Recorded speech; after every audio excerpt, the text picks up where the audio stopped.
Olá meninos, tudo bem com vocês? Vamos lá, a nossa aula, uma nova aula, agora falando, tá? Depois da nossa aula de luminescência, agora falando sobre a independência dos Estados Unidos, tá bom?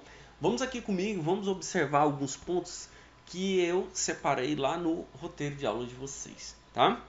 Bom, primeiro ponto que eu coloquei aqui é nós pensarmos sobre como foi estabelecida a colonização das 13 colônias. Nós já observamos que no período de colonização da América do Norte, os americanos, tiveram uma colonização um pouco diferenciada de espanhóis e portugueses. Por quê? Lá existiam as colônias de povoamento e as colônias de exploração, tá? E isso fez com que o governo inglês também se posicionasse a favor de um conceito conhecido como negligência salutar. Ou seja, as medidas internas dos colonos ali dentro da colônia, dentro do ambiente colonial, os ingleses não definiam, não interferiam, né? Então tem, por exemplo, algumas questões como um sentimento de autonomia, tá? Eu tenho também um hábito de autogoverno dentro da colônia, tá? Então, assim, muitos chefes coloniais dentro das 13 colônias eram escolhidos internamente. Então, assim, eu tenho esse aspecto dessa colonização diferenciada, né? Bom, e aí as novas relações entre colônia e metrópole, ela começa a ser estabelecida a partir do século XVIII, precisamente em meados do século XVIII. Bom, por que que isso ocorreu? Por que que a colônia ela passou a ter uma interferência da metrópole inglesa?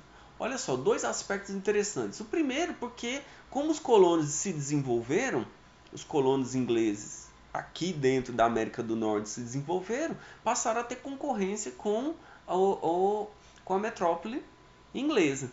E outro fator decisivo foi a chamada Guerra dos Sete Anos, um conflito entre ingleses e franceses por disputas de áreas coloniais aqui na América, tá?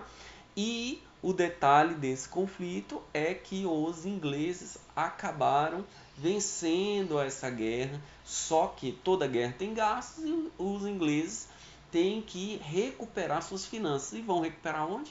Dentro das suas áreas coloniais. E aí começou algumas medidas de austeridade fiscal, como a taxação sobre o açúcar, o aumento de imposto, a busca do aumento de imposto sobre a circulação de livros, cartas e outros meios lá dentro da colônia, que foi a chamada Lei do Selo, e principalmente a Lei do Chá, que vai incomodar muito os colonos ingleses, porque estabelece um monopólio comercial para uma companhia. Então os colonos passam a ser regidos por essa companhia. E isso vai levar a uma resposta dos colonos que ficou conhecido como o Boston Tea Party, ou Festa do Chá de Boston. Foi quando os colonos responderam aos ingleses a destruição de um carregamento de chá, tá? E essa destruição do carregamento de chá fez com que a coroa inglesa viesse a interferir diretamente sobre os colonos. A partir daí, os conflitos se acirram e os ingleses, um ano posterior, o Boston Tea Party, a festa do chá de Boston, foi no ano de 1773, e os colonos fizeram esse movimento, e também os ingleses, um ano depois, em 1774, vão responder essa atitude, essa destruição do carregamento de chá, no ano de 1774. E isso com as chamadas leis intoleráveis, que além da exigência de ressarcir o carregamento de chá que foi destruído pelos colonos, também fechava o porto de Boston e outras medidas arbitrárias.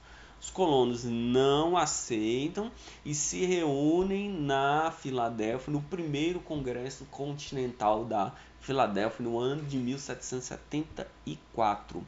Esse congresso não era para a intenção de separar, tá? Esse congresso visava a não aceitação dessas medidas contidas nas leis intoleráveis. A coroa inglesa responde com mais autoritarismo, aí sim, um ano posterior, no ano de 1775, os colonos se reúnem e entram em um consenso para se separar da coroa inglesa. Esse é o chamado Segundo Congresso da Filadélfia.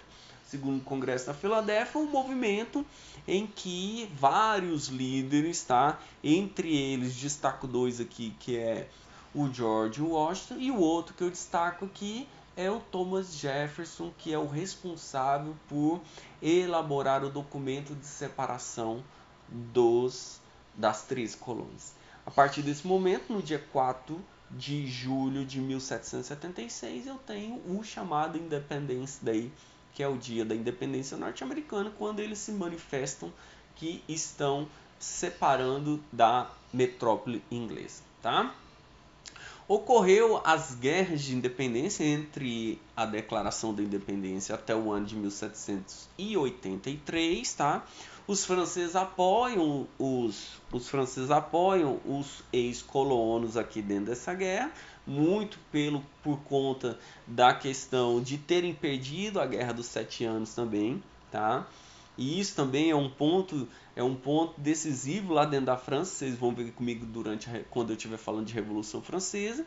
E também nós temos aqui as vitórias nas batalhas que os ex-colonos tiveram, contribuíram para que no ano de 1783 ocorresse a assinatura do Tratado de Paris ou Tratado de Versalhes, onde os ingleses reconhecem a independência das 13 colônias, tá? Bom, para nós finalizarmos, após a consolidação efetiva da independência, os americanos constituem uma constituição, a sua primeira e única constituição no ano de 1787, tá?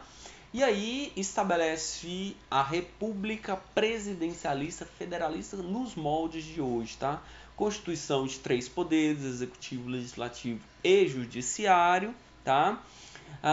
O poder executivo comandado em esfera federal pelo presidente, o poder legislativo pela Câmara e pelo Senado e o poder judiciário pela Suprema Corte, que seria equivalente ao nosso STF, o Supremo Tribunal Federal.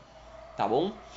Pessoal, nós, dentro dessa conjuntura, nós temos que analisar que a revolução, a independência dos Estados Unidos não foi abrangente, né? Eu tenho que observar que o que ocorreu de fato nos Estados Unidos foi a separação de uma elite colonial burguesa, porque quando eu vejo a questão dos índios e dos negros, ela não foi solucionada, tá? Então isso vai fazer com que essa independência, a primeira revolução, seja encarada como a primeira revolução burguesa aqui na América, tá bom? Pessoal, vamos voltar com as nossas próximas aulas, nossas próximas discussões, tá?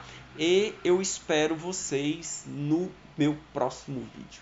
Um grande beijo, um grande abraço para vocês e nos vemos na próxima aula.